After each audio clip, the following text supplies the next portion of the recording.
வணக்கம் and welcome to அசத்த போவது. இந்த உலகத்துல எவ்வளவோ மொழிகள் இருந்தாலும் நம்ம எல்லாருக்கும் புரியுற ஒரே மொழி சிரிப்பு மொழி தாங்க. இந்த சிரிப்புக்கு ஜாதி, மதம், வயசு வித்தியாசம் இப்படி எதுவுமே கிடையாது. இப்படி உலகத்துக்கே பொதுமறையான அந்த சிரிப்பை அள்ளி அள்ளி தர ஒரே நிகழ்ச்சி நம்ம அசத்தல் மன்னர்கள் அசத்த போவது யாரு நிகழ்ச்சி தான். அதனால நிகழ்ச்சியை பாருங்க, சிரிங்க சிரிங்க சிரிச்சுட்டே இருங்க. And now it's time to welcome our judges Madan Bab and Siti Babu on stage please.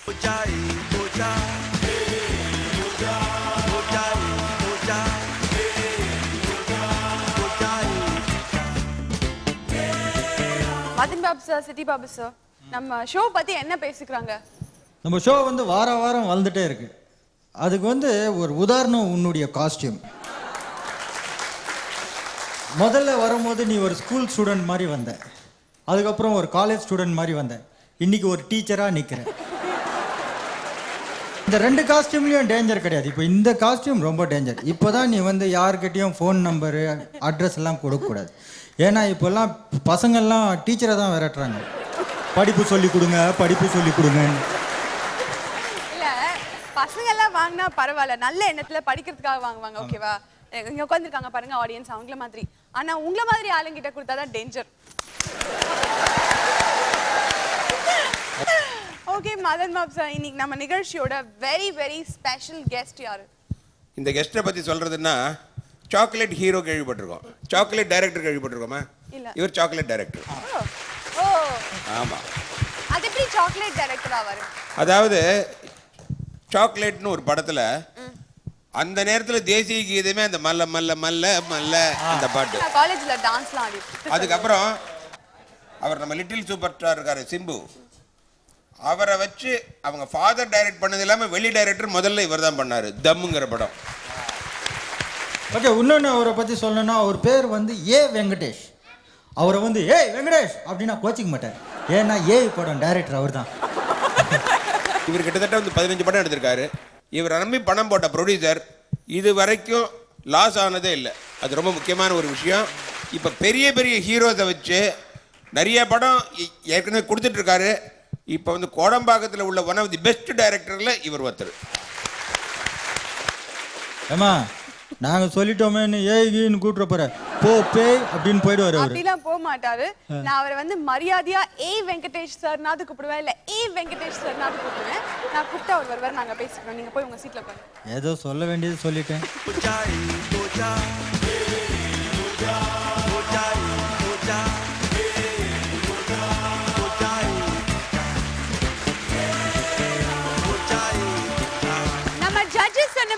இன்னைக்கு நம்ம நிகழ்ச்சிக்கு a very great successful director Mr. A Venkatesh special guest வந்திருக்கார். Let's welcome him on stage please.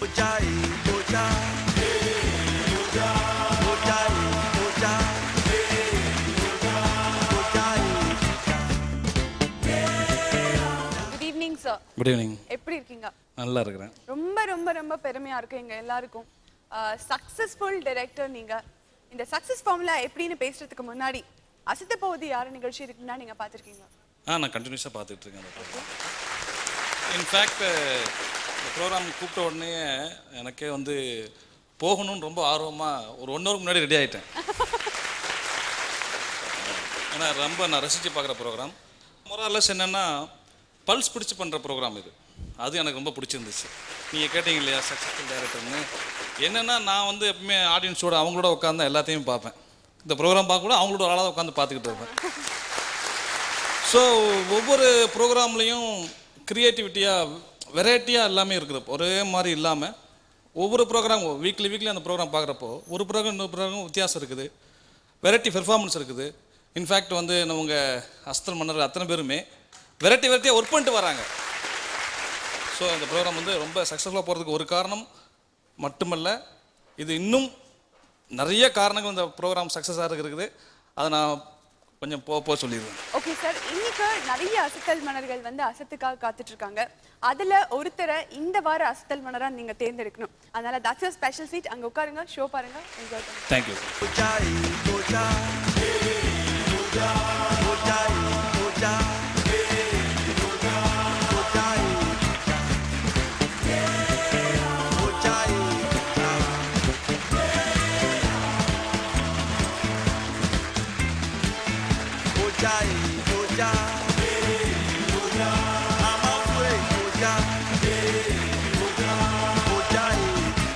இன்னைக்கு நம்ம நிகழ்ச்சியில முதலாவதா வந்து அசத்த போற அசத்தல் மன்னன் Madurai Muthu. Let's welcome him on stage.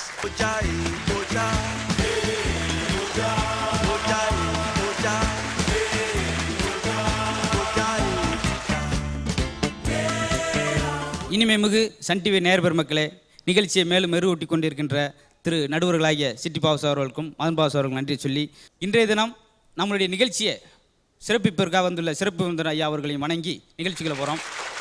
முத்து, சொல்லுங்கள் சார். நம்ம வந்து தமிழ்நாட்டில் இருக்கிறோம். அப்படிங்களா? நீங்கள் வந்து சிம்லா ட்ரெஸ் போட்டுன்னு வந்திருக்கிறீங்க. உள்ள ஒரு பனின்னு இருந்தாலும் பரவாயில்ல, அது தெரிகிற மாதிரி ஒரு பனின்னு. அதை கலத்தி வச்சுட்டு வந்தால் மஸ்டல் பண்ணி எடுத்துகிட்டு போயிடறாங்க சார். அதுக்காக நானே பாதுகாப்பாக. ஆனால் பார்க்கறதுக்கு சுயப்பு சூரியன் மாதிரி இருக்கிறீங்க. அப்படிங்களா சார்? ரொம்ப நன்றி சார். சிரிக்க திறக்கின்ற இந்த உதடுகள் வரியே துன்பம் வெளியேறி விடுகிறது. அதனால தான் வைரமுத்து சொல்கிறாரு, எந்தெந்த வீட்டு திண்ணையிலாம் சிரிப்பொலி கேட்குறதோ அந்த வீட்டு திண்ணையில் வந்து மரணம் வந்து உட்கார்வதே இல்லை. உன்னுடைய சிரிப்பின் நீளம் எவ்வளவோ அதான் உன்னுடைய ஆயுள் நீளம்ன்றார். அதனால் உங்களுடைய எல்லார் வீட்லேயும் சிரிப்பு இருக்கணும், உங்களுடைய மரணம் தள்ளி போடணுன்றதான் எங்களுடைய சன் டிவி நேயர்களுடைய நோக்கம் போக எங்களுடைய இயக்குநர்கள் நோக்கம் என்று சொல்லிட்டு, பெருமக்களே, இன்னைக்கு ஷேக்ஸ்பியர் சொன்ன மாதிரி உலகம் என்பது ஒரு நாடக மேடை, அது எல்லாருமே நடிகர் தான். ஆனால் என்னன்னு பார்த்தீங்கன்னா எல்லாமே வேடிக்கை நடிகர்கள். அதான் வித்தியாசமாக இருக்குது. அன்றைக்கி ஒருத்தன் வீட்டு கதவுல எழுதி போட்டிருந்தேன், என்னுடைய எடை 58 கிலோ அப்படின்னு. கூப்பிட்டு, என்னடா பிக்காளித்தனமாக எழுதி போட்டிருக்க, என்னுடைய எடை 58 கிலோ கதவுல எழுதி போட்டிருக்க எதுக்கு அப்படின்னு. என்னை யாரும் தப்பாக இடம் ஓடக்கூடாது, அதுக்காக நான் இப்படி இடம் ஓட்டிருக்கேன். டாக்டர் சொன்னார், உன்னுடைய எடையை குறைக்கணும்னா தினம் நீ 5 கிலோமீட்டர் வாக்கிங் போகணும். நடந்தே வா டாக்டர் அப்படின்னு இருக்கான். வாக்கிங்னா நடந்து வர்றதான். அவன் விளக்கத்தை பாரு. இன்னும் இந்த ட்ரீட்மெண்ட் வாங்க வேற ஒரு ஹாஸ்பிட்டல் போனேன், அங்கே போட்டிருந்தாங்க ஸ்பெஷல் ட்ரீட்மெண்ட்டு சாதாரண ட்ரீட்மெண்ட். என்ன இதில் வித்தியாசம் இருக்குன்னு சொல்லி எடையை குறைக்கணுமா எப்படி, அவன் அதான் முக்கியம் அப்படின்னு சொல்ல போனேன். சாதாரண ட்ரீட்மெண்ட்டுக்குள்ளே பார்த்தா செக்கச்சேவேன்னு அப்படி ஒரு இளம் பெண்ணு அப்படி நின்று பார்த்துட்டு, இப்படி ஒரு பொண்ணா அப்படின்னு உள்ளே போய் அப்படி தொட்டு பார்ப்பேன் அப்படின்னு சொல்லி பக்கத்தில் போனேன். அந்த பிள்ளை ஓடிடுச்சு. போய் விரட்டிட்டான். ஓடுறேன் 10-20 ரவுண்டு. Stop அப்படின்டா doctor. இப்படி தினமும் நீங்கள் 1 வாரம் ஓடினால் உங்கள் எடை குறைக்கப்படும் அப்படின்றாங்க. இப்போ யோசிச்சேன், சாதாரண ட்ரீட்மெண்ட்டுக்கு இப்படி ஒரு சந்தியா மாதிரி பொண்ணுன்னா ஸ்பெஷல் ட்ரீட்மெண்ட்டில் எப்படி இருக்கும், அதையும் செக் பண்ணி பார்த்துட்டு அதையும் நம்ம கட்டிடுறேன் சார், எனக்கு ஸ்பெஷல் ட்ரீட்மெண்ட் பண்ணுங்க. அப்போ அந்த ரூமுக்குள்ளே போனேன். தேடி பார்த்து எங்கே காணாமே அப்படின்னு பார்த்தா 4 கழிச்சு செத்து போயிரும்போது அப்படி ஒரு கிளவி நின்றுக்கிட்டு இருந்துச்சு. இவன் ஓடுறேன், கிளவி இவனை விரட்டிடுச்சு. டாக்டர் சொன்னார், ஸ்டாப், இப்படி நீங்கள் 2 நாள் ஒரு நாள் உங்கள் எடை குறைக்கப்படும். ஏன்னா அவ்வளோ வேகமாக ஓடினான். வேகமாக வந்தான். என்ன டாக்டர் உள்ள ஆவு ஐயோ அம்மா காப்பாத்துங்க அப்படின்னு சத்தம் வருது, என்ன அப்படின்னு. உள்ள பல்ப் போடுங்கிறாங்களா? இல்லைடா பீஸ் போடுங்கிறாங்க. ஹாஸ்பிட்டல் இருக்கிறதான் சொல்கிறேன். ஏன்னா பார்த்தீங்கன்னா செக் பண்ணும்போதே தெரியும் ஒன்றுமே இருக்காது. உட்கார வச்சார் பேஷண்ட்டை. கையை தூக்குங்க, ஒரு 20,000 எடுத்து வைங்க. காலை தூக்குங்க, ஒரு 30,000 எடுத்து வைங்க. நெஞ்சில் எப்படி வச்சார் டெஸ்டோஸ்கோப்பை வச்சுட்டு, ஒரு 60,000 எடுத்து வைங்க. உடம்புல ஒன்றும் இல்லை. அவன் சொன்ன ஏன்ட்டி ஒன்றும் இல்லை, இப்போ ஒரு 80,000 கொண்டு வந்துடா முடிஞ்சிடா அப்படின்னு. இதை நடக்கிறது தான். அது சொன்னார், உனக்கு சனிக்கிழமை ஆப்ரேஷன் வச்சிருக்கேனையா.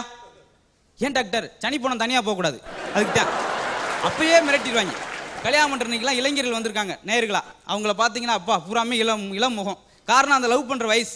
அதில் ஒவ்வொருத்தையும் லவ் பண்ணுற பார்த்தா குடும்பமையாக இருக்குது. அன்றைக்கி ஒரு பிளேட்டு போய் ஐ லவ் யூ அப்படின்னா, ஐயோ குருவட்டவள் எனக்கு கல்யாணம் ஆயிடுச்சுடா. பரவாயில்ல, எனக்கு தான் ஆயிடுச்சு, அதனால் என்ன இருக்குது. இதெல்லாம் ரூல்ஸ் அண்ட் ரெகுலேஷன் பார்த்து ஆகுமா, இருக்கட்டும் பரவாயில்ல அப்படி. இது ஒன்றா இருந்தால் பொண்ணு பார்க்க போவாங்க. அது ரொம்ப கொடூரமான விஷயம். இந்த அம்மா என்ன செஞ்சிருக்கு, மயனுக்கு குண்டான பொண்ணை பார்த்துருக்கு. 120 வெயிட்டு குண்டான பொண்ணை பார்த்துருக்கு.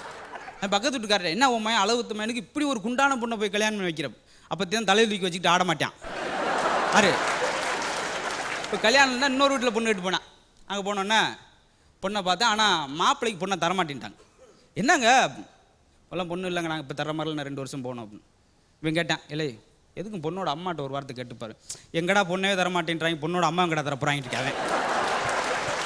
ஏடா கொடூரமான மாதிரி அப்படின்னு வேற இடத்துக்கு போய் அங்கே தான் எல்லாம் ரெடி ஆயிடுச்சு. பொண்ணை பார்த்தேன். பொண்ணை படிச்சிருங்க. பொண்ணு என்னென்ன படிச்சிருக்குங்க, குங்குமம் படிச்சிருக்கு, தினகரம் படிச்சிருக்கு, தமிழ் முரசு படிச்சிருக்கு, வேற என்ன படிக்கணும்டா சொல்லுங்க, படிக்க வைப்பான்.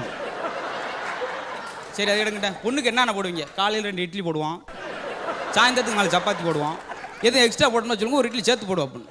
அதை கேட்கலங்க. வரதட்சணை என்ன போடுவீங்க? 40 நகை ஓடுவோம். நீங்கள் என்ன ஓடுவீங்க? நாங்கள் சரியாக இருக்குன்னு இடம் ஓடுவோம். கொஞ்சம் குறைஞ்சா கூட சண்டை ஓடுவோம்யா. நல்ல பொருத்தமாக போச்சு, கல்யாணத்தை பண்ணி வச்சுட்டாங்க. இப்போ முதல் இரவில் பேசுங்க பார்த்துங்க, வெக்கம் கிடத்தணும் அது வாட்டு பேசுறது. உட்காந்துட்டு ஏங்க இந்த பிள்ளை ஆரம்பிச்சிருக்கு, என் சேலை எப்படி இருக்குது, எனக்கு ரொம்ப இடைஞ்சலாக இருக்குது. அதில் ஒரு கோஷ்டி எல்லா வேலைக்கும் தயாராக இருக்கான், இடைஞ்சலாக இருக்குது. அது இல்லைங்க, நம்ம முன்னாடிலாம் வரதட்சணை வாங்கினா தண்டனையாமே. இப்போ அந்த மாதிரி இல்லையே. அப்படின்னு நம்ம கல்யாணமே ஒரு வரதட்சணை தண்டனை தானடி. இல்லை என்ன புதுசாக என்ன இருக்குது? இப்போ ஏன் சில வீட்டில் சண்டை வருதுன்னா பாராட்டவே மாட்டாங்க. அந்த பிள்ளை இவன் பாராட்ட மாட்டான், இந்த பிள்ளை அவனை பாராட்டாது. அதே சண்டையே. டீ வந்து கொடுக்கும், டீயை வாங்கி கொடுத்துட்டு பக்கத்தில் நிற்கும். ஏன்னா அது கிளாஸை வாங்கிட்டு போகிறதுக்கலாம், டீயை பற்றி 2 பாராட்ட மாட்டானான்னு சொல்லி. ஒரு வீட்டில் அதுக்கு நடக்கவே நடக்காது. இந்த அம்மா தேம்பி அழுதுருச்சு. உங்களை கல்யாணம் பண்ணி 15 வருஷம் ஆச்சு, என்னைக்காவது என் சமையலை பாராட்டிருக்கீங்களா? அப்படின்னு வெக்கமாக போச்சு. இன்னைக்கு பாராட்டிருன்னு சொல்லி தயாராக இருந்தான். அந்த பிள்ளை அப்படியே வந்து பரிமாறிச்சு. அப்படி நொறுக்கிட்டு மரகதான் பூரி பிரமாதம் இப்படி அப்படின்னா மறுபடியும் அழுதுச்சு. என்னங்க இது அப்பளப்பியா? நீ அதுக்கு பாராட்டாமலே இருந்திருக்கலாமே. நான் இப்போ கேட்டேன் ஏதாச்சும் பாராட்டாம சும்மா வச்சுக்கிறேன். ஏன்னா சிலர் முடிவு பண்ணிட்டேன் பாராட்டவே மாட்டேன். அப்படியே நம்ம கணவர்கிட்ட பாராட்டு வாங்கி ஆகணும்னு சொல்லி அவருக்கு விருப்பமாக இருக்கட்டும் சொல்லி ஒரு முட்டையை உடைச்சு ஒரு ஆம்லெட் போட்டு வச்சு ஆஃபீஸ் விட்டு வந்தார். என்ன அன்னைக்கு செவ்வாய்க்கிழமை அதுவும் ஆம்லெட்டை போட்டு வச்சிருக்கேன், நான் திம்பனா அதை போய் அப்படின்னு தூக்கி எறிஞ்சிட்டு போயிட்டார். சரின்ட்டு மறுநாள் ஆப்பாயில் போட்டு வச்சுருந்துச்சு. வந்து பார்த்தார், என்ன அன்றைக்கி ஆப்பாயில் போட்டிருக்கு, புதன்கிழமை ஆப்பாயில் எனக்கு பிடிக்குமா? என்னடா அதை வச்சாலும் வயிறா இது வச்சு வயிறான்னு சொல்லி ஒரு ஐடியா பண்ணிச்சு. 2டைமே போட்டு வைப்போம் அப்படின்ட்டு மறுநாள் ஒரு முட்டையை உடைச்சு ஆம்லெட்டு, ஒரு முட்டையை உடைச்சு ஆப்பாயில் போட்டு ரெடியாக வச்சிருச்சு. வந்தார், டக்குன்னு ஆம்லெட் எடுத்து வச்சு, என்னம்மா செய்கிற நீ? ஆம்லெட்டை போட்டுக்கிட்டு உடனே ஆப்பாயில் வச்சிச்சு. என்ன செஞ்சு வச்சிருக்க? மறுபடியும் வந்தான். என்ன செஞ்சு வச்சிருக்க? ஆம்லெட் போட வேண்டிய முட்டையில் ஆப்பாயில் போட்டு வச்சிருக்க, ஆப்பாயில் போட வேண்டிய முட்டையில் ஆம்லெட்டை போட்டு வச்சிருக்க. அவனுடைய நோக்கம் வந்து எப்படி திட்டிக்கிட்டே இருக்குன்றது அதில் மாற்றவே முடியாது. குறிக்கோளோடு இருப்பாங்க. நம்ம தான் பாதுகாப்பாக இருந்துக்கிறோம். புதைப்பொருள் ஆராய்ச்சிக்கு போயிருந்தாங்க, மண்ணை தோண்டி ஆராய்ச்சி பண்ணுறது. இதே ஆராய்ச்சிக்கு தஞ்சாவூருக்கு போயிருந்தேன். போயிட்டு வந்து நான் கேட்டாங்க, தஞ்சாவூர் புதைப்பொருள் ஆராய்ச்சிக்கு போயிருந்தீங்களா, என்னென்ன கண்டுபிடிச்சிங்க? 2 மண்டோட கொண்டு வந்தேன். பரவாயில்லையே, என்ன அப்படின்னு, இது யாரோட மண்டோடு? இப்போ பெருமையாக இருக்கட்டுமேன்னு சொல்லி, இதே ராஜராஜ சோழனுடைய மண்டோடு அப்படின்னா. சரி, பெரிய மண்டோடு ராஜராஜ சோழனுடைய, அது என்ன சின்னது, அவர் சின்ன வயசில் எடுத்தது அப்படின்னு இருக்கான். நொங்கு எடுக்கிற வேலையெல்லாம் நம்ம தமிழ்நாட்டு மக்கள்கிட்ட தான் கற்றுக்கிற முடியும். அதனால் எப்பவுமே மரங்கள் வந்து காற்றை சுத்தப்படுத்துது, மீன்கள் வந்து 6 கடல்களை சுத்தப்படுத்துகிறது, மனிதனுடைய இதயத்தை சுத்தப்படுத்துகிற ஒரே இது சிரிப்பது, புன்னகை என்று சொல்லி உங்களிடம் விடைபெறுகிறேன். நன்றி, வணக்கம். எனக்கு இவர்கிட்ட ஒரு ஆச்சரியம் என்னன்னு கேட்டிங்கன்னா, இவர் வந்து இந்த இப்போ இந்த ஒரு நம்ம வடிவ மாதிரி பண்ணுறாரு இல்லையா, அவராகட்டும் மொத்தம் பண்ணும்போது அவங்களுக்கு ஒரு பாடி லாங்குவேஜ் தேவைப்படுது. இவர் அப்படியே நின்றுக்கிட்டு சரளமாக அடிக்கிற விஷயம் வந்து உண்மையிலே மிகப்பெரிய பாராட்ட வேண்டிய விஷயம். இன்னொரு முக்கியமான விஷயம் இவர்கிட்ட கவனிக்க வேண்டியது வந்து, இவர் வந்து ஒரு நல்ல ஒரு, அதாவது நம்ம சினிமாவில் உங்களுக்கு தெரிஞ்சிருக்கும், இந்த காமெடின்னு தனியாக ட்ராக் எழுதுவாங்கல்ல, அது எழுதுறதுக்கு திறமையான ஒரு ஆள் இவர். ஆமாம் ஆமாம், அதை நான் பல தடவை வாட்ச் பண்ணிட்டுருக்கேன். ஏன்னா அவர் கிரியேட் பண்ணுறது வேற, தொகுக்கிறது வேற, கேட்டு கொண்டு வந்து அதை கோர்த்து சொல்கிறது வேற, அதை சொல்கிறப்ப ரசிக்கிற மாதிரி மாடுலேஷன் வேற. இப்படி தான் செய்வானுங்க, அப்படி தான் செய்வானுங்கன்னு சொல்கிற அந்த மாடுலேஷன்ஸ்லாம் வந்து உண்மையிலே ரியலி ஆசைப்பட்டு ரொம்ப நல்லா இருந்துச்சு. தேங்க்யூ. நம்ம நிகழ்ச்சியில அடுத்ததா வந்து அசத்த போற அசத்தல் மன்னர்கள் Kovai Guna and Venkatesh. Let's welcome them on stage.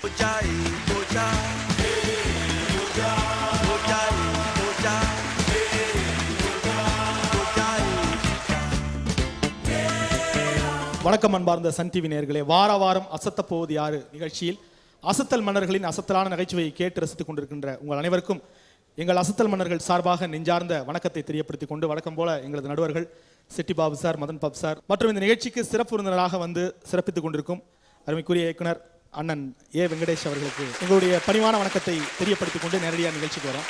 வாங்க வெங்கடேஷ், கோவை குணா. இது ரொம்ப அபூர்வமான ஜோடியா இருக்கே, நீங்க இது வரைக்கும் ஜோடி சேர்ந்ததே இல்லையே. இது உங்களை மாதிரி சார். என்ன மாதிரியா? நீங்களும் சிட்டி அண்ணா மாதிரியும், நீங்க இருக்கிற இடத்துல வெங்கடேஷ், அண்ணா இருக்கிற இடத்துல நான் சார். அதில் ஆக்சுவலாக வந்து நம்ம அசத்தல் மன்னர்கள் எல்லாருமே சேர்ந்து வித்தியாசமான காம்பினேஷன். அதாவது வந்து ஒவ்வொருத்தரும் என்ன பண்ணுவாங்க அப்படிங்கிறது ஓரளவு ரசிகர்கள்லாம் பார்த்து இது பண்ணிட்டாங்க.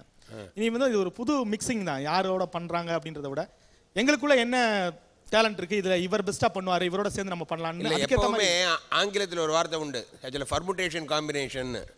அது மாறி மாறி இருக்கும்பொழுது இன்னும் பெட்டராக தான் இருக்கும் பெர்ஃபார்மன்ஸ். அது மாதிரி அதே மாதிரி நிறைய பேர் கேட்பாங்க. இன்னும் சொல்ல போனால் நம்மளுடைய ஆடியன்ஸ் தான் நமக்கு நிறைய ஐடியா கொடுப்பாங்க. நீ ஏன் குணாவோட சேர்ந்து பண்ணக்கூடாது, கோவை ரமேஷோட ஏன் சேர்ந்து ப்ரோக்ராம் பண்ணக்கூடாது அப்படின்னு ஆடியன்ஸோட சஜஷனும் நிறையா இருக்குது சார்.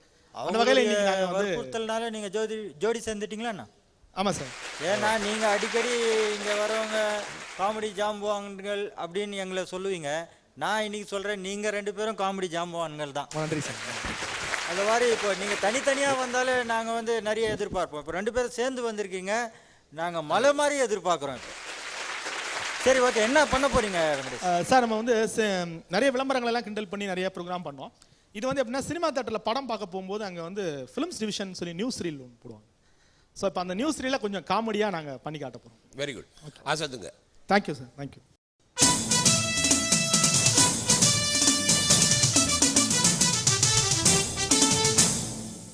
ஆயிரத்தி 1991 ஆண்டு ஆகஸ்ட் மாதம் 15ஆம் நாள் இந்திய சுதந்திர தினம் அன்று கோட்டையில் கொடியேற்றி மகிழ்ந்தார் தலைவர்.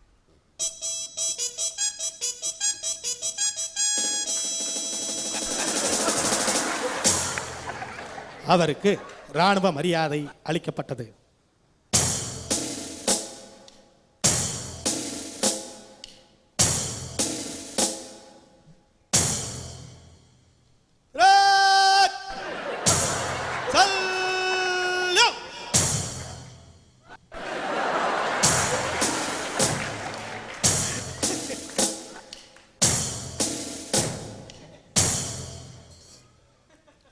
கொடியேற்றி வைத்துவிட்டு அவர் பொதுமக்களிடையே உரையாற்றுகையில்,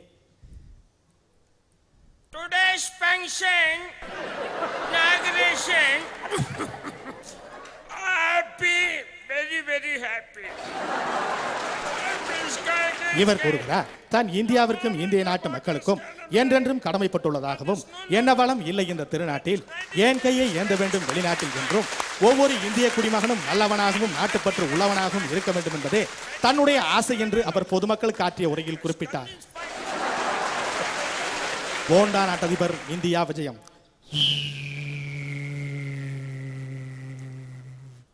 ஜூலை மாதம் 22ஆம் தேதி அவர் புதுதில்லி விமான நிலையம் வந்தடைந்தார்.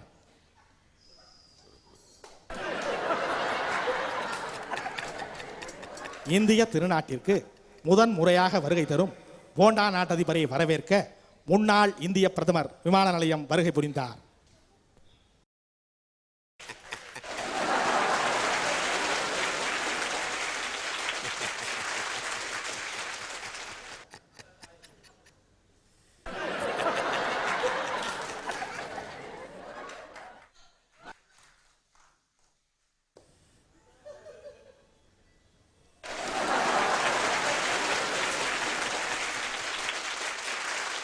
போண்டா நாட்டதிபருக்கு இந்தியாவின் பாரம்பரிய நடனமான டப்பாங்குத்து குத்தி வரவேற்பு அளிக்கப்பட்டது.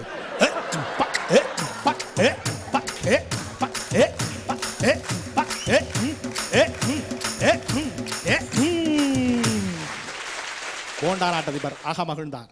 அவரும் இந்திய மக்களுடன் சேர்ந்து டப்பாங்குத்து குத்தினார்.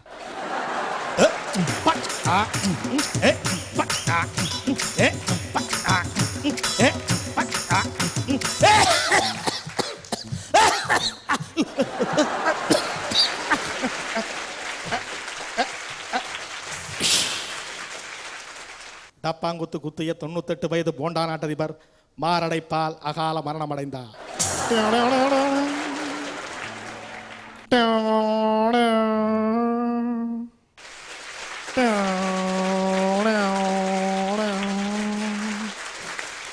பீகார் மற்றும் மகாராஷ்டிரா மாநிலங்களில் கடும் புயல் மற்றும் வெள்ளம்.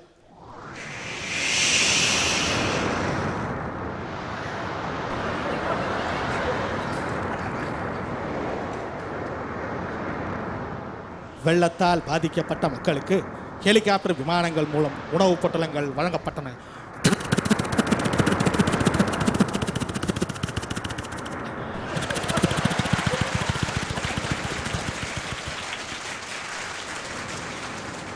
வெள்ளத்தால் பாதிக்கப்பட்ட மகாராஷ்டிரா மாநிலத்தைச் சேர்ந்த பஞ்சாப் பரதேசி பத்பத் சிங் சர்மா கூறுகையில்,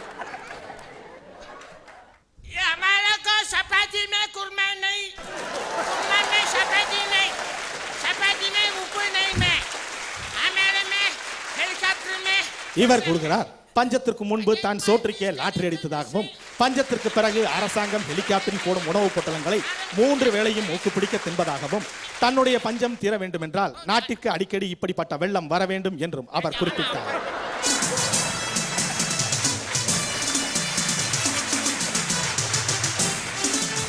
நன்றி.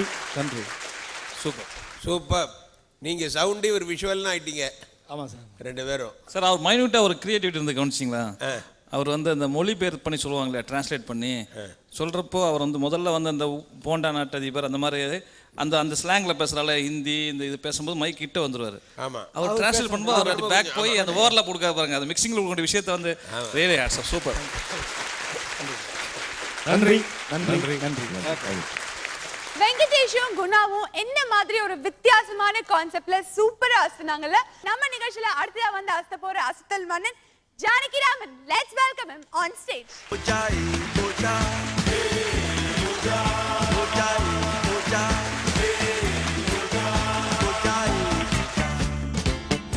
இந்த அற்புதமான நிகழ்ச்சியை கண்டு களித்துக் கொண்டிருக்கும் சன் தொலைக்காட்சி நேயர்களுக்கும் மற்றும் இந்த நிகழ்ச்சிக்கு நடுவர்களாக வீட்டிற்கும் பாபு பிரதர்ஸ் இருவர்களுக்கும் மற்றும் இயக்குனர் வெங்கடேசன் அவர்களுக்கும் மற்றும் அனைவருக்கும் வருத்தம். வாங்க ஜானகிராமன். என்ன பண்ண போறீங்க ஜானகிராமன் இப்போ? இல்லை, இன்னைக்கு சும்மா ஜோக்ஸு. ஜோக்ஸ்? சும்மா ஜோக்ஸா? சரி. அன்னைக்கு வகுப்பறையில் ஒருத்தர் ரொம்ப நேரமாக தூங்கிட்டு இருந்தான்.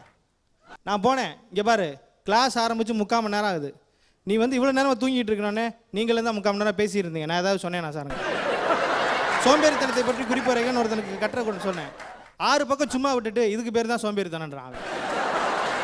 அன்றைக்கி அதை ஒருத்தர் போட்டு பையனை போட்டு அடிச்சுட்டு இருந்தார். ஏன் என் பையனை போட்டு அடிக்கிறீங்கன்னு, ஒரு போஸ்ட் கூட ஒழுங்காக பண்ண தெரியலங்கன்னு. அப்படி என்ன பண்ணனோடனே, போஸ்ட் போய் போஸ்ட் பாக்ஸில் போட்டு வரான்னா போஸ்ட் பாக்ஸ் பூட்டி இருக்குன்னு திரும்பி வந்துட்டாங்கன்ற. அதாவது பரவாயில்ல, அதாவது இதே மாதிரி ஒருத்தர் போட்டு நல்ல பையனை அடிச்சிருந்தார்.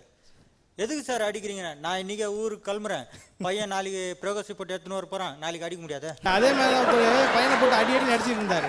ஏண்டா பரிச்சையாட எழுதியிருக்க, பசுமாட்டுக்கு எருவு மாட்டுக்கு வித்தியாசம் தெரியல, பலார் அடிச்சிருந்தார். பக்கத்து வீட்டுக்காரர் வந்தார், நிறுத்துங்க எதுக்கு அடிக்கிறீங்க? இல்லைங்க பசுமாட்டுக்கு எருவு மாட்டுக்கு வித்தியாசம் தெரியலன்னு. நிறுத்து, உன் பையனுக்கு என் பையனுக்கும் உனக்கு வித்தியாசம் தெரியல, நீ அடிக்கிறது என் பையனுக்கு. அதே மாதிரி இந்த வீட்டில் பார்த்தீங்கன்னா அவங்க அப்பா அடிக்கும்போது சொல்லுவார், என்னடா மார்க் எடுத்திருக்கா? நானும் அந்த காலத்தில் பாரு மார்க் எவ்வளோன்னு சொல்ல மாட்டார், ஏன்னா அவனோட கம்மியாக தான் எடுத்திருப்பாரு. அந்த கடுப்பில் தான் போட்டு அடிக்கிறது பசங்க. ஏன்னா அன்னைக்கு வகுப்பரில் பரம் பண்ணிட்டேன், இந்த பிரம்பின் முனையில் நிற்பவன் முட்டாள் அப்படின்னு. பெரம்போட எந்த மன சார்னு கேட்குறான்.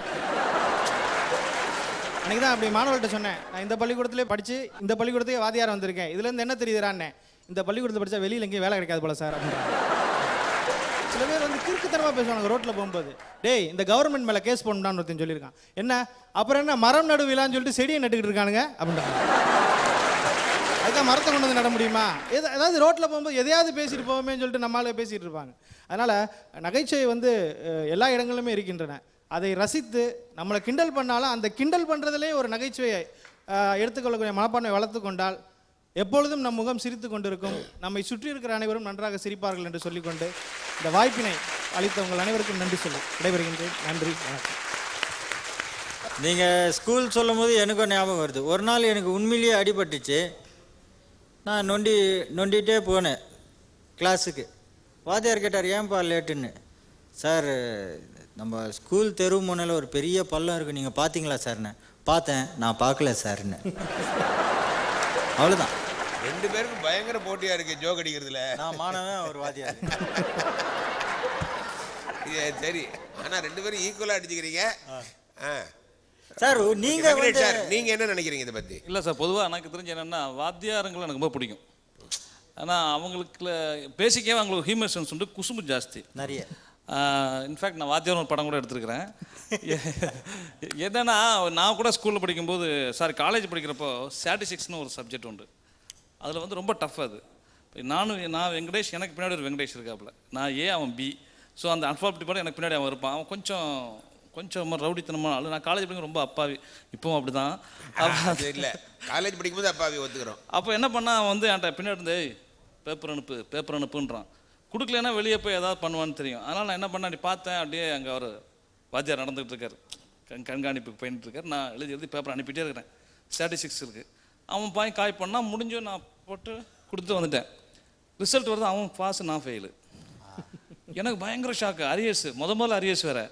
என்னன்னு எனக்கு புரியலை. அவன் போய் அந்த அவர் பேர் அருள், நல்ல நான் இருக்கு, அந்த இப்போ பார்த்துக்கிட்டு இருந்தாருன்னா அவருக்கு தெரியும் இது. அவர்கிட்ட போய் கேட்டேன், என்ன சார் நான் நல்லா தான் எழுதுனேன்னா. அவர் சொன்னார், ஒன்றும் இல்லை, நீ பிட்டடிக்கு பேப்பர் கொடுத்த, நான் உன் பேப்பர் அடிச்சிட்டேன்.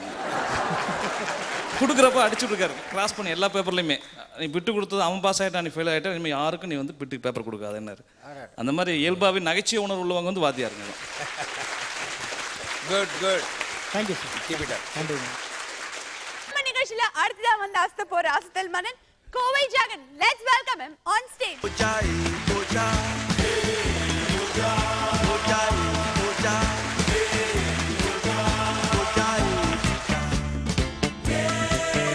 சன் தொலைக்காட்சி நேயர்களே, உங்கள் அனைவருக்கும் எனது பணிவான வணக்கத்தினை கூறிக்கொண்டு இந்த நிகழ்ச்சிக்கு சிறப்பு விருந்தினராக வருகை தந்திருக்கின்ற மரியாதைக்குரிய ஏ வெங்கடேஷ் இயக்குனர் ஐயா அவர்களை வருக வருக என வரவேற்று இப்பொழுது நிகழ்ச்சியை ஆரம்பிக்கலாம்னு இருக்கேன் சார். சரி, என்ன பண்ண போறீங்க முதல்ல நீங்க ஜெகன்? யாருக்காக இது யாருக்காக என்கின்ற ஒரு பாட்டுக்கு ரொம்ப உருக்கமா அற்புதமா செவாலியர் சிவாஜி கணேசன் சார் அவர்கள் வந்து அற்புதமா ஆக்ட் பண்ணியிருப்பார். அந்த பாடலுக்கு விஜய் டி ராஜேந்தர் சார் வந்து டான்ஸ் பண்ணியிருந்தாருன்னா எப்படி பண்ணியிருப்பாரு அப்படிங்கிறதான் இந்த கான்செப்ட். பண்ணலாங்களா சார்? பண்ணுங்க, அசத்துங்க. யாருக்காக இது யாருக்காக இந்த மாளிகை வசந்த மாளிகை காதல் ஓவியம் கலைந்த மாளிகை யாருக்காக இது யாருக்காக காதலே போ போ சாதலே வா வா.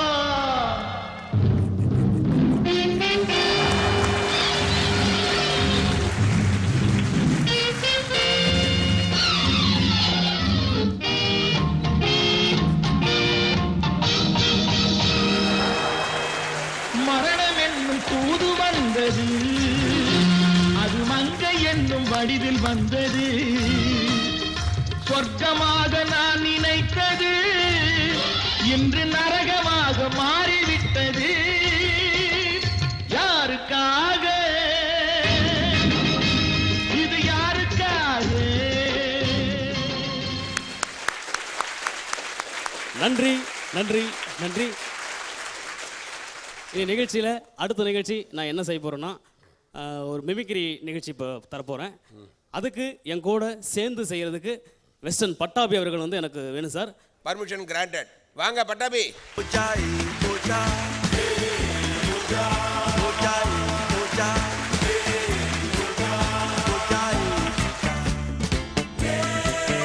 பட்டாபி நேரா நிகழ்ச்சிக்கு போலாம். பட்டாபி, அதுக்கு முன்னாடி உங்களை விஷ் பண்ணிக்கலாம் இல்லையா?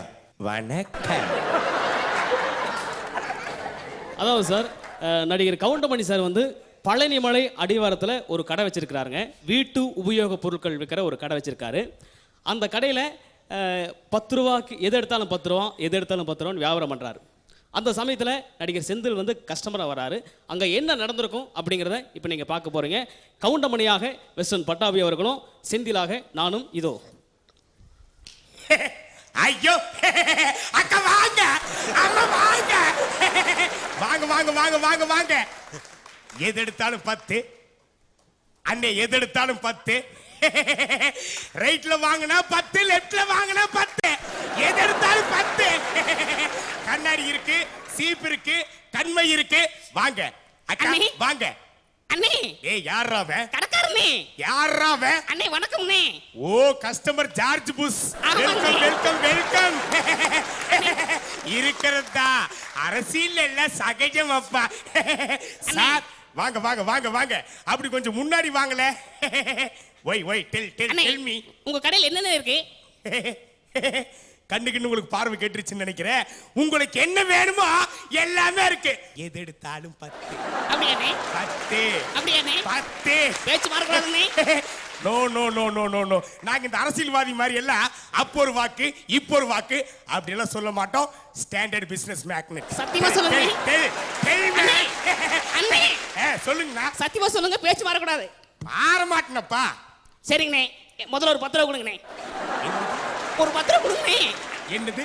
ஒரு 10 ரூபா கொடுங்கண்ணே. 10? ஆமாங்கண்ணே. இனி நான் காலையில இருந்து வியாபாரமே பண்ணல. நீங்க எப்படி நீங்க என்கிட்ட 10 ரூபா கேட்கலாம்? அண்ணே, நீங்க என்ன சொல்லி வியாபாரம் பண்றீங்கண்ணே? எது எடுத்தாலும் டென்ஸ், எது எடுத்தாலும் 10 10 10 தான் சொல்லி வித்துக்கிட்டு இருக்கோம். சொன்னீங்கல்ல, நான் வந்து பழனிமலையில இருந்து முடி எடுத்துட்டு வந்திருக்கேனே. 10 ரூபா கொடுங்கண்ணே. என்னது? பழனியில முடி எடுத்து வந்திருக்கேனே. பழனி மலையிலிருந்து முடி எடுத்து வந்திருக்கேனே. ஓஹோ, முடி எடுத்ததுக்கே நீ 10 கேட்டீங்கன்னா ஆமாங்கண்ணே. எடுத்திருக்கிறியே ஷர்ட், ஆமாங்கண்ணே. இதுக்கு எவ்வளவு கேப்ப? போட்டிருக்கிறியே பேண்ட், இதுக்கு எவ்வளவு கேப்ப? ஐயா. வெட்டி போடும் வெட்டி, ஐயா. பால பண்ணி போடுவேன். என்னை பத்தி நீ என்ன நினைச்சிட்ட?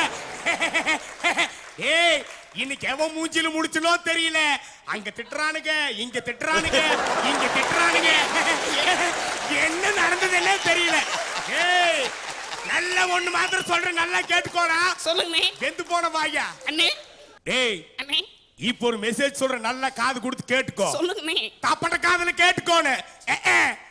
உன்ன மாதிரி மிஸ்டு கால் பிறந்தவனுக்கெல்லாம் கஷ்டத்துக்கு புள்ளை பெத்து வெங்கடாபுரம்னு பேர் வச்சாங்களாமா. ஓடி போயிரு, ஓடி போயிரு. இருக்கிறதா இதெல்லாம் வியாபாரத்துல டெக்னிக்கல். நன்றி நன்றி. அடுத்ததாக பிறந்த பச்சை குழந்தைங்க 2 குழந்தைங்க அழுகுதுங்க. ஒன்று ஆண் குழந்தை, இன்னொன்று பெண் குழந்தை. இந்த 2 குழந்தைகளுக்கு பயங்கரமான பசி. பசியின் காரணமாக 2 குழந்தைங்க எப்படி அழுதுருக்கும்? முதலாவதாக ஒரு ஆண் குழந்தை பசிக்காக எப்படி அழுகும்னு பார்க்கலாம். இதோ.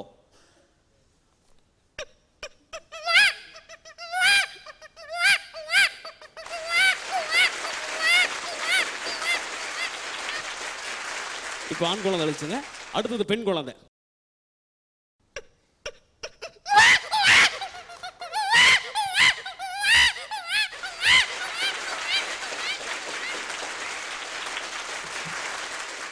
இப்போ இருக்கிற தாய்மார்கள்லாம் குழந்தைக்கு பாலூட்டி தொட்டில போட்டு அழகா தாலாட்டு பாடி தூங்க வைக்கிறாங்க. இனிமேல் கம்ப்யூட்டர் காலத்தில் வரக்கூடிய தாய்மார்கள் குழந்தைக்கு எப்படி தாலாட்டு பாடுவாங்கன்னா, அதாவது ஒரு நீளமான கைத்தெடுத்து தன்னுடைய இடுப்புலையும் கட்டிட்டு குழந்தைங்களோட தொட்டிலையும் கட்டிட்டு வெஸ்டர்ன் டைப்பில் தாலாட்டு பாடினாங்கன்னா எப்படி பாடியிருப்பாங்க அப்படிங்கிறத இது ஒரு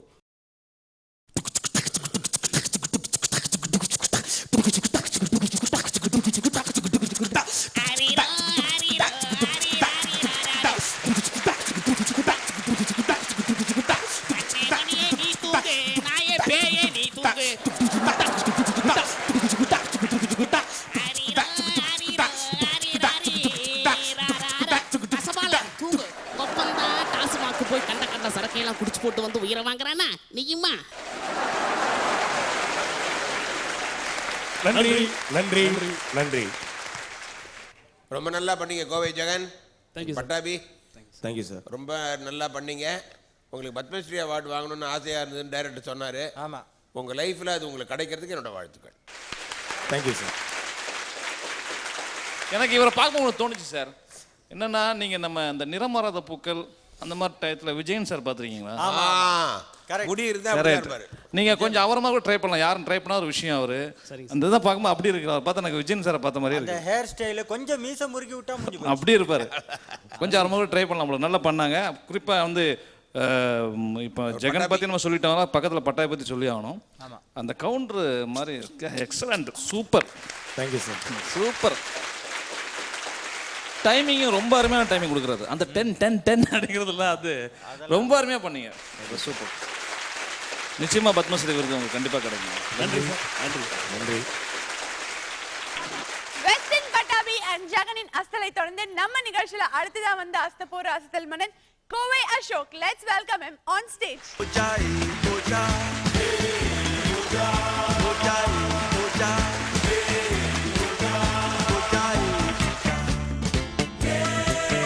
உலக தொலைக்காட்சி சன் டிவி நேயர்கள் அனைவருக்கும் இந்த அசத்த போவது யார் நிகழ்ச்சியின் மூலம் மீண்டும் உங்களை சந்திப்பதில் மகிழ்ச்சி.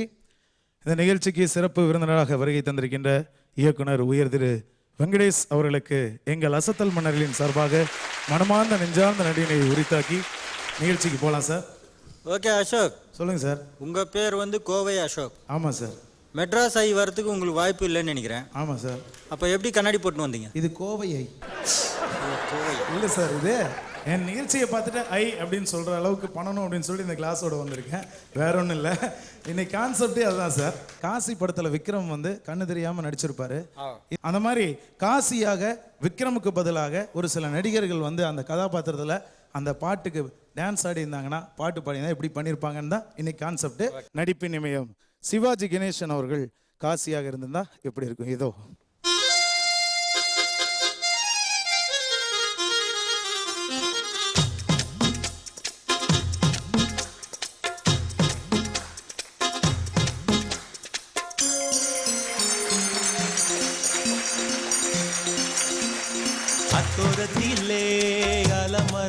ஆலமரம் ஆலமரத்தில் தூளி கட்டி ஆட வரும் ஸ்வர்ண குயிலே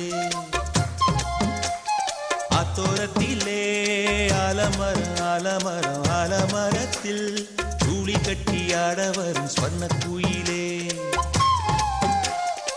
ஆடும் நெஞ்சில் ஆடும் சின்ன கண்ணம்மா கண்ணம்மா அடி வெள்ளம் போல பொங்கி பாடலாமா கூடு கட்டி நெஞ்சில் வாழும் பொன்னம்மா பொன்னம்மா கொஞ்சி கொஞ்சி கொஞ்சம் வந்து பேசலாமா ஒன்னத்தானே பாட்டில் வச்ச நெஞ்சுக்குள்ள பூட்டி வச்ச தோரத்தில் ஆலமரம் ஆலமரம் ஆலமரத்தில் தூளி கட்டி ஆட வரும் ஸ்வர்ண குயிலே.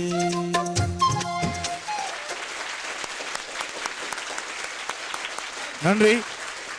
அடுத்தபடியாக சத்யராஜ் அவர்கள் காசியாக இருந்தா எப்படி இருக்குன்னு பாருங்க.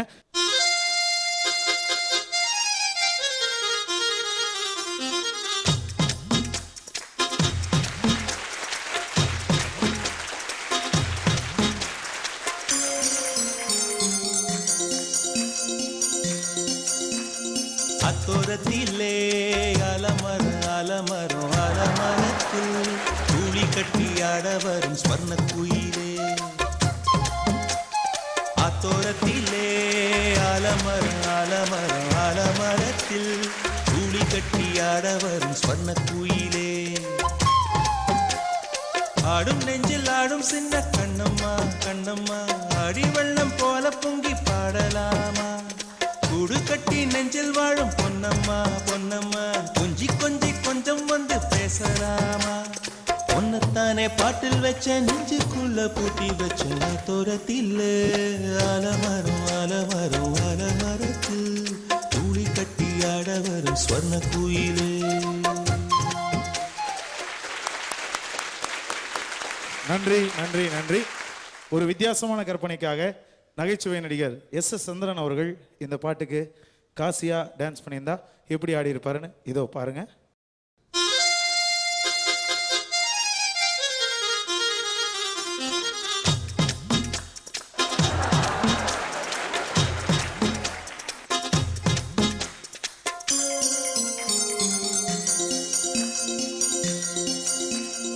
அத்தோரத்திலே ஆலமரம் ஆலமரம் ஆலமரத்தில் தூளி கட்டி ஆட வரும் ஸ்வர்ண குயிலே அத்தோரத்திலே ஆலமரம் ஆலமரம் ஆலமரத்தில் தூளி கட்டி ஆட வரும் ஸ்வர்ண குயிலே ஆடும் நெஞ்சில் ஆடும். நன்றி நன்றி நன்றி. எக்ஸலண்ட். ஆக்சுவலாக உங்களோட முயற்சி இருக்குல்ல, ஏன்னா சத்யராஜ் சார் மாதிரி எஸ்.எஸ். சந்திரன் சார் மாதிரிலாம் பண்ணுறது ரொம்ப கஷ்டம். என்ன டைலாக்ல வந்து எதாவது பண்ணிடலாம். அதுவும் சத்யராஜ் சார் பாதி டான்ஸ் அவர் எம்ஜிஆர் மாதிரி ஆடிருப்பார். அது இல்லாமல் அவர் ஸ்டைலில் ஆடினது ரொம்ப கம்மி. அதை எடுத்து இந்த பாட்டுக்கு பண்ணுறதுன்னு ரொம்ப கஷ்டம் இல்லை? அது மாதிரி எஸ்.எஸ். சந்திரன்லாம் வந்து எப்படி ஆடின ஸ்டெப்ஸ்லாம் வந்து ரொம்ப கரெக்டாக கிராஸ் பண்ணியிருக்காரு. அதாவது இவர் எல்லாரும் மாதிரி பர்ஃபார்மன்ஸ் பண்ணும்போது நம்ம வெறும் பாடியை தான் பார்த்துருக்குறோம். பட் அது நிகழ்ச்சி பார்க்குறவங்களுக்கு தான் தெரியும் அவர் கண்ணில் எவ்வளோ ஸ்ட்ரெயின் பண்ணியிருக்காரு. நான் ஆக்சுவலாக 2-3 வாரமாக ப்ராக்டிஸ் பண்ணி டைரக்டர்கிட்ட சொன்னேன், அவர் கரெக்டான நேரத்தில் கண்டிப்பாக உங்களை விட்றேன், இந்த இது நீங்கள் கண்டிப்பாக பண்ணணும்னு சொன்னார். அவர் கொடுத்த அந்த ஊக்கம்தான் எங்களுக்கு இந்த அளவுக்கு எதாக இருந்தாலும் பண்ண முடியும் அப்படின்னு ஒரு சாதிக்கிற அந்த மனப்பான்மை வந்துச்சு. அந்த இயக்குனருக்கும் கிரியேட்டிவ் டைரக்டருக்கும் இந்த நேரத்தில் ரொம்ப நன்றி நாங்கள் சொல்லிக்கிறோம். நன்றி நன்றி நன்றி. நம்ம நிகழ்ச்சியில அடுத்ததா வந்து அசத்த போற அசத்தல் மன்னன் Sivakasi Kumar. Let's welcome him on stage.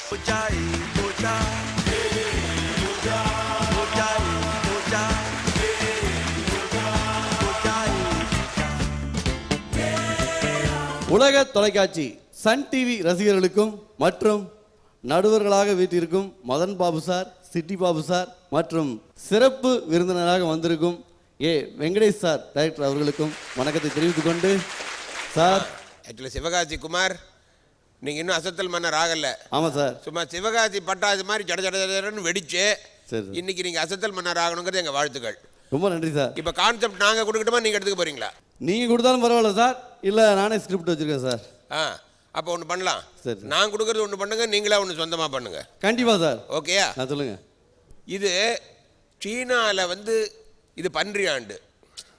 ரொம்ப முக்கியமான வருஷம், அது ரொம்ப செழிப்பான வருஷம். ப்ராஸ்பரிட்டிக்குன்ட்டு ரொம்ப பேர் பன்னிக்குட்டியெல்லாம் வளர்க்குறாங்க, இங்கிருந்துலாம் எக்ஸ்போர்ட் பண்ணுறாங்க.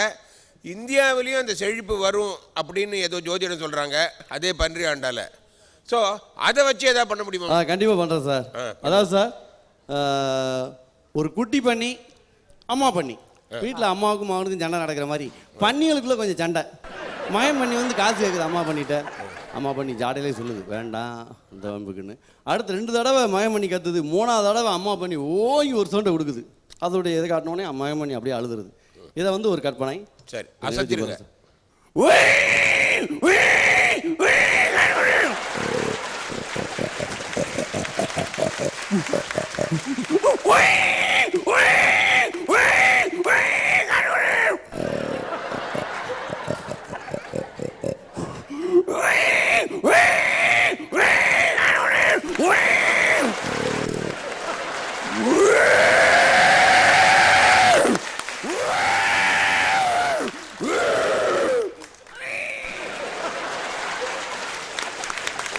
நன்றி. மதன் பாபு சார் சொன்னார் அந்த பன்னியோடைய ராசி எப்படி செல்வம் பெருகுன்னு. அது பன்னிக்குள்ளேயே பாருங்க, அதுவும் பணம் தான் கேட்குது, அதுவும் செல்வம் தான் கேட்குது. அங்கே உலகமே பணத்துக்குள்ள இருக்கிறதுனால பன்னிக்கும் பணம் தான் தேவை இருக்கு சார். அது மனுஷனா இருந்தா இப்படி இருக்கும் தானே ஒரு கற்பனை. மனுஷனா மாறணும் அது பணம் கேட்க ஆரம்பிச்சிருச்சு. சரி, எதுவாக இருந்தாலும் திடீர்னு ஒரு ஐடியா கொடுத்து அதை உடனே நீங்கள் பண்ணீங்கல்ல, அது ஒரு பெரிய விஷயம். நன்றி சார், நன்றி நன்றி. அடுத்தது உங்கள் கான்செப்ட் என்ன நீங்கள் வச்சுருக்கீங்க? அதாவது சார், ஒவ்வொரு நடிகருக்கும் ஒவ்வொரு வெரைட்டி சார், ஏதாவது ஜோக் மாதிரி சார். நடிகர் ஜெய் கணேஷ் அவர்களுடைய வாய்ஸ் ஒரு வித்தியாசமாக ஒரு போலீஸ் ஸ்டேஷனுக்குள்ளே போய் ஒன்று கேட்குறாரு. அது என்னன்னு பாருங்க. வணக்கம் தம்பி, வணக்கம். இந்த போலீஸ் ஸ்டேஷன் தானே? நல்லா பார்த்து சொல்லுங்க, இது போலீஸ் ஸ்டேஷன் தான். நான் கரெக்டாக தானே வந்திருக்கேன்? எல்லாம் கரெக்டு தான். எதுக்கு இங்கே வந்தீங்க? ஒன்றும் இல்லை தம்பி, எனக்கு ஒரு 100 ரூபா வேணும் தம்பி. கண்டிப்பாக 100 ரூபா வேணும், இதை நான் கண்டிப்பாக வேணும். யோ, போலீஸ் ஸ்டேஷனுக்குள்ள வந்து 100 ரூபா கேட்குற, உனக்கு கொஞ்சமாக அறிவு இருக்கா? தம்பி தப்பா நினச்சிக்கிறாதுங்க தம்பி, வெளியில் என்ன போட்டிருக்கீங்க? காவல்துறை உங்கள் நண்பன் அவசர உதவிக்கு 100 போட்டிருக்கீங்க. அதனால தம்பி நான் கேட்டிருக்கேன். தப்பா நினச்சிக்கிறாரு தம்பி, சத்தியமா ஏமா தப்பு இல்லை. தப்புன்னா சொல்லுங்க, நான் வெளியே போயிடுறேன். வட்டமா? அடுத்ததா நடிகர் கஞ்சா கருப்பிட்ட போய் நாட்டில் ரொம்ப கொசு தொல்லை இருக்கு, யாருக்குமே தூக்கம் வர மாட்டுது அப்படின்னு சொல்லி ஒருத்தர் போய் கேட்குறாங்க. அந்த கஞ்சா கருப்பு அவர்கள் என்ன பதில் சொல்லியிருப்பாருன்னு பாருங்க. வணக்கம் சார். வணக்கம், நாங்கள் பத்திரிகையிலேருந்து வர்றோம். சொல்லுங்க, என்ன விஷயமா வந்தீங்கன்னு கொஞ்சம் சீக்கிரமாக சொல்லுங்க ஐயா. ஒன்றும் இல்லை சார், கொசு தொல்லை ரொம்ப அதிகமாக இருக்கு. அந்த கொசுவை ஒழிக்கிறதுக்கு மனுஷன் நிம்மதியை தூங்குறதுக்கு என்ன செய்யணும், நீங்கள் ஏதாவது ஐடியா சொல்லுங்க. இதெல்லாம் ஒரு கேள்வியா? நல்லா கேட்டுக்கோங்க ஐயா. கொசுவெல்லாம் கடிக்காமல் இருக்கணும்னா ஒரு இரும்பு ஓடை போட்டுக்கோங்க. அப்படிலாம் இல்லைன்னா கத்தி கடப்பாரெல்லாம் எடுத்துகிட்டு போய் அதை எப்படியாவது காலி பண்ணிடுங்க. இதெல்லாம் முடியலன்னா நல்லா கேட்டுக்கோங்கய்யா. கொசு கடித்தாலும் தூக்க வர்றதுக்காக ஒரே ஒரு கோட்டரை வாங்கி அடிச்சிருங்க. பாம்பே கடித்தாலும் ஒன்றும் செய்யாதியா. இதெல்லாம் ஒரு கேள்வியா? இப்போ சந்தோஷமா? நல்லா கைத்துக்கீங்களே, வரட்டுமா? குமார் எல்லாமே நல்லா பண்ணீங்க. குறிப்பாக அந்த கஞ்சா கருப்பு ரொம்ப எக்ஸலண்டாக இருந்துச்சு. ஏன்னா இப்போ ரீசெண்டாக வந்த வாய்ஸ் அதை அப்சர்வ் பண்ணி என்னென்ன இந்த இப்போ ரீசெண்டாக அந்த சந்தோஷமா அதெல்லாம் ரொம்ப அருமையாக இருந்துச்சு. எனக்கு இன்னொரு ஒரு சின்ன இது, இப்போ எல்லாரும் நிறைய பேர் பண்ணுறாங்க இல்லையா, இவங்க 2 பேர் வாய்ஸ் அதே மாதிரி பெக்குலியர் வாய்ஸ் பண்ணுறேன் சார். அது 2 பேரில் வாய்ஸ் 2 பேரும் பண்ணுறீங்களா, ஒருத்தர் பண்ணுறீங்க? மதன் பாபு சார் மாதிரி பண்ணுறேன் சார். அப்படிங்களா? சரி. ஏன்னா அவர் மதன் பாபு சார் வாய்ஸ்லேயே மிகப்பெரிய இது என்னன்னா ஒரு லாஃப்டர் வந்துகிட்டே இருக்கும். ஸோ அதை பிடிச்சி பண்ண போகிறீங்க இல்லையா? ஆமாம் சார். ஓகே ஓகே, வித்தியாசமா. ஓகே, இப்போ பண்ணுறேன் பாருங்க சார். அதாவது மதன் பாபு சார் ஒரு டைலாக் பேசுவார், உங்களை எங்கேயோ பார்த்துருக்கேன். இதே டைலாக் அவர் ரொம்ப சிரிச்சுக்கிட்டே பேசுகிற டைலாக் தான் அதிகமாக இருக்கும். அவர் சிரிக்கும் போது பாருங்க, ஒரு அடக்கோழி சவுண்டும் அவர் சிரிக்கிற சவுண்டும் சேர்ந்து கலந்து வரும், மிக்ஸ் பண்ணி மிமிக்ரி மாதிரியே. இதை போய் கவனிங்க. உங்களை எங்கேயோ பார்த்துருக்கேன், உங்களை எங்கேயோ பார்த்துருக்கேன்.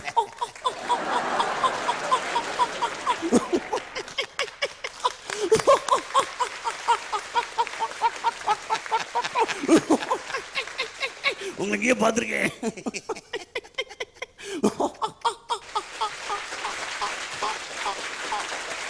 ஆனா நான் இதை எங்கேயுமே கேட்டதில்லை.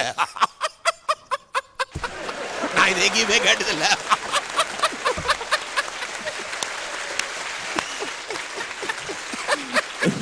ஆனா ரொம்ப நல்லா இருந்தது.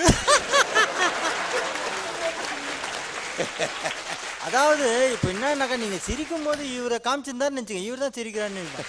நன்றி சார், நன்றி. ஓகே வெங்கடேஷ் சார், உங்க ஆசையை நிறைவேற்றியிருக்காரு. நீங்க வந்தவொடனே இதான் கேட்டீங்க, ஏன் உங்களை மாதிரி யாரும் பண்ண மாட்டேன்றாங்க. டோட்டலா பர்ஃபார்மன்ஸ் எப்படி பண்ணாரு? இல்லை சார், சூப்பராக பண்ணியிருக்காரு. என்னன்னா இவர் மிமிக்ரியில் வந்து ரொம்ப பிடிச்ச விஷயம் என்னன்னு கேட்டிங்கன்னா, இவர் வந்து வெறும் வாய்ஸ் மட்டும் பண்ணல சார், ஒவ்வொருத்தர் வாய்ஸுக்கும் ஒரு ஆக்ஷன் இருக்கும். அப்புறம் உங்களுக்கு அந்த சிரிக்க ஆரம்பிச்சுனே எல்லாம் கிளாப் தட்டினாங்க பாருங்க, அந்த ஸ்லிப்லேயே வந்துருச்சு. அதனால நான் சூப்பராக பண்ணியிருக்காரு சார். எல்லாம் ரொம்ப ஒர்க் பண்ணியிருக்காரு. அதே மாதிரி வந்து ஒரு எனக்கு தெரிஞ்ச இந்த ஒவ்வொரு வாய்ஸுக்கும் ரொம்ப ப்ராக்டிஸ் பண்ணியிருப்பாரு நினைக்கிறேன்.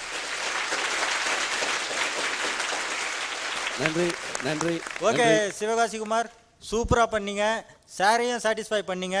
சரி சார், கீப் இட் அப். நன்றி நன்றி நன்றி. இன்னைக்கு நிகழ்ச்சியை பார்த்து நீங்களாம் ரொம்பவே அசந்து சிரிச்சிருப்பீங்க. இன்னைக்கு அசத்தல் மன்னனா யார நம்ம ஸ்பெஷல் கெஸ்ட் தேர்ந்தெடுத்திருக்காங்கன்னு பார்க்கலாம்.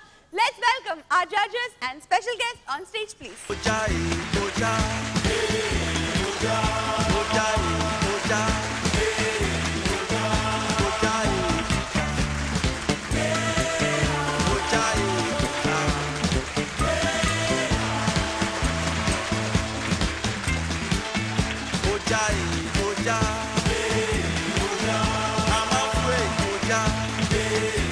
ஓகே சார், இந்த வார அசல் மன்னன் யாருன்னு நீங்க டிஸ்கஸ் பண்ணிருப்பீங்கன்னு நினைக்கிறேன். அதுக்கு முன்னாடி சார், இவ்வளவு நாள் வந்து நீங்க நிகழ்ச்சியை வந்து நீங்க டிவில பார்த்திருக்கேன்னு சொன்னீங்க, பட் இன்னைக்கு நேர்ல உட்காந்து பார்த்து என்ஜாய் பண்ணீங்க. எப்படி இருந்தது இந்த ஃபீலிங்? ஆக்சுவலாக எனக்கு அந்த உட்காந்து அந்த டைமிங் எனக்கு தெரியல, அந்த அளவுக்கு ரொம்ப என்ஜாயபிளாக இருந்துச்சு.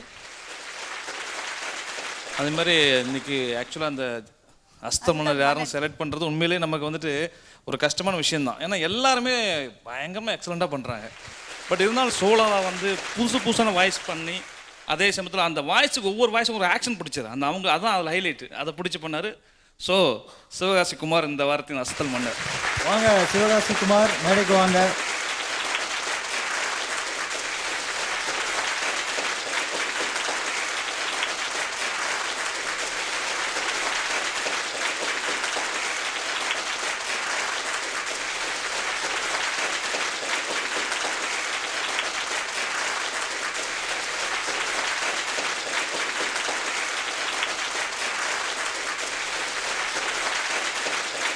லாஸ்ட்ல பார்டர்ல அசத்தல் மன்னர் ஆயிட்டீங்க.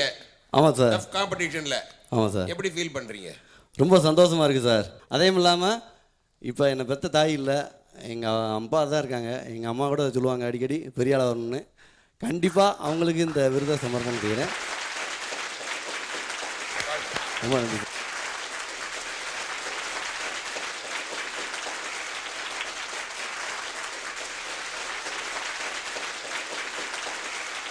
இப்போ கெஸ்டோட அசத்தல் நேரம். நீங்க என்ன பண்ண போறீங்க? நான் ஒரு பாட்டு பாடிட்டு இருந்தேன். வா, வண்டர்ஃபுல். ஓகே. ஏன்னா இந்த பாட்டு எனக்கு ரொம்ப பிடிச்சது காரணம்னா, இந்த மாதிரி நிகழ்ச்சிகளில் வந்துட்டு கலந்துக்கிறவங்களுக்கு, இப்போ ஒருத்தர் அசத்தம் நடாருன்னா மற்றவங்க இன்னும் ஆகாமல் இருப்பாங்க. அவங்களுக்கு வந்துட்டு இந்த மாதிரி பாடல் வந்து எனக்கு ஒரு புத்துணர்ச்சியாக இருக்கும். ஏன்னா நான் இந்த பாட்டு ரொம்ப விரும்பி கேட்பேன். அதை கேட்டு கேட்டு நான் நிறைய சமயங்கள் எனக்கு நானே புத்துணர்ச்சி ஆகிருக்கிறேன். இன்ஃபேக்ட் இந்த பாட்டு வந்து நிறைய பேருக்கு வந்து கண்டிப்பாக பிடிக்கும்னு நினைக்கிறேன். இது வந்து ஒரு பழைய பாடல் தான். இந்த பாட்டை நான் இப்போ பாடுறேன். நான்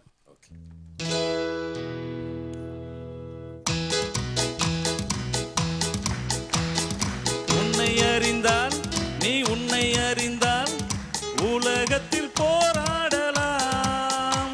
உயர்ந்தாலும் தாழ்ந்தாலும் தலை வணங்காமல் நீ வாழலாம். மாபெரும் சபைதனில் நீ நடந்தால் உனக்கு மாலைகள் வீழ வேண்டும். ஒரு மாற்று குறையாத மன்னவன் இவன் என்று போற்றி புகழ வேண்டும். மாபெரும் சபைதனில் நீ நடந்தால் உனக்கு மாலைகள் வீழ வேண்டும். ஒரு மாற்று குறையாத மன்னவன் இவன் என்று போற்றி புகழ வேண்டும். உன்னை அறிந்தால், நீ உன்னை அறிந்தால் உலகத்தில் போராடலாம். உயர்ந்தாலும் தாழ்ந்தாலும் தலை வணங்காமல் நீ வாழலாம். ஓகே வியூவர்ஸ், இந்த வார அசத்தல் யாரு நிகழ்ச்சி நிகழ்ச்சியை பார்த்து ரொம்ப ரொம்ப ரொம்ப என்ஜாய் பண்ணி ரசிச்சு சிரிச்சிருப்பீங்க. மீண்டும் அடுத்த வாரம் இதே நிகழ்ச்சியில் உங்களை சந்திக்கும் வரை உங்களிடமிருந்து விடைபெறுவது Madan Babu, Chitti Babu, Sandhya and our entire team saying tata bye bye, see you. அசத்த போவது